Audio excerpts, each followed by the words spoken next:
Benih yang jatuh di tanah yang baik menghasilkan buah 100 ganda. Inilah Injil suci menurut Matius. Dimuliakanlah Tuhan. Pada suatu hari, Yesus keluar dari rumah dan duduk di tepi danau.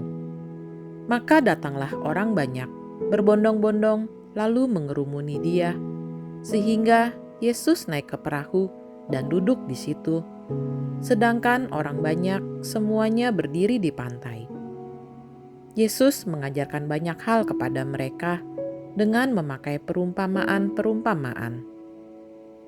Ia berkata, ada seorang penabur keluar menaburkan benih. Pada waktu ia menabur, sebagian benih itu jatuh di pinggir jalan, lalu burung-burung datang memakannya. Sebagian jatuh di tanah yang berbatu-batu, yang tidak banyak tanahnya. Lalu benih itu pun segera tumbuh karena tanahnya tipis. Tetapi sesudah matahari terbit, layulah tumbuhan itu dan menjadi kering karena tidak berakar. Sebagian lagi jatuh di tengah semak duri, lalu makin besarlah semak itu dan menghimpitnya sampai mati. Dan sebagian jatuh di tanah yang baik, lalu berbuah. Ada yang 100 ganda, ada yang 60 ganda, ada yang 30 ganda. Barang siapa bertelinga untuk mendengar, hendaklah ia mendengarkan. Demikianlah sabda Tuhan. Terpujilah Kristus.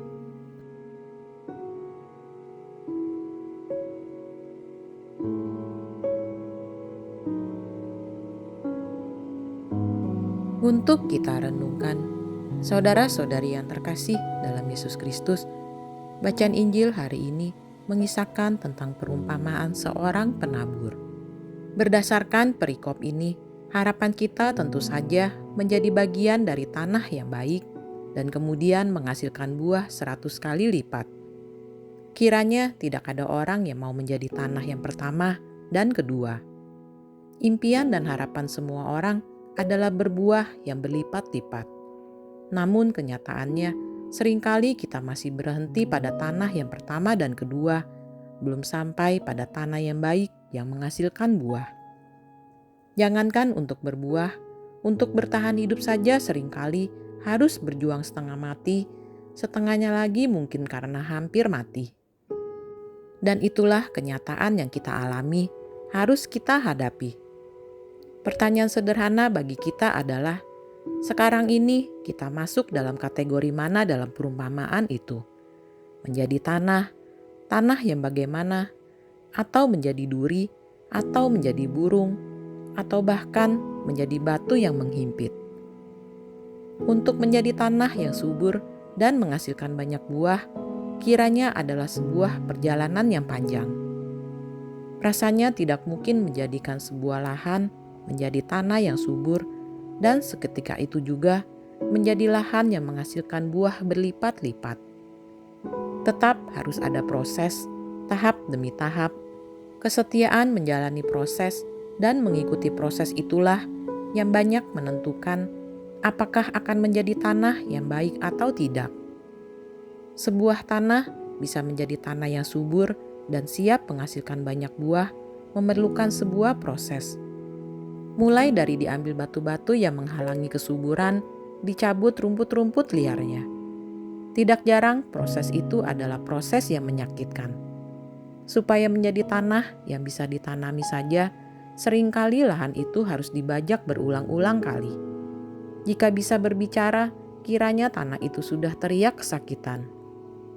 Dan memang itu adalah proses yang menyakitkan, proses membongkar kemapanan yang tidak membuat pertumbuhan yang baik. Itu harus terjadi supaya ada transformasi menjadi tanah subur.